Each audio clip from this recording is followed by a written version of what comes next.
এই ভোপুটা বানানো খুব সোজা। এটা বানানোর জন্য লাগবে একটা পুরনো কার্ড, কেচি, স্ট্র, প্লাস্টিকের পট্টি, রবার ব্যান্ড আর একটা টেপ। সবচেয়ে প্রথমে স্ট্রয়ের উপরে প্লাস্টিকের পট্টিটাকে রবার ব্যান্ড দিয়ে লাগিয়ে নাও। তুমি দেখবে যে প্লাস্টিকের পট্টিতে ছোট একটা ফ্ল্যাপ রয়েছে। ওটাকে মুখে দিয়ে ফু মারলে শব্দ হবে।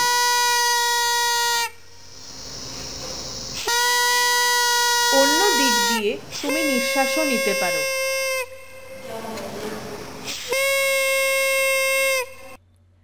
তারপর একটা পুরনো কার্ড নিয়ে ওটাকে ভাঁজ করে ঝালমুড়ির ঠোঙ্গার মতন বানাও। ওটার নিচের দিকে টেপ লাগিয়ে নাও আর উপরে এক্সট্রা ভাগটাকে কেটে আলাদা করে নাও। এখন ওটা একটা ভোপুর মতো হয়ে যাবে। এরপর প্রথমে স্ট্র দিয়ে যেই বাঁশিটা বানিয়েছিলে ওটাকে ভোপুর নিচে লাগিয়ে দাও।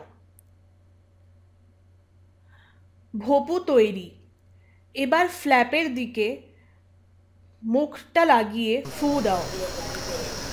একদম আসল ভোপুর মতো শব্দ বেরোবে।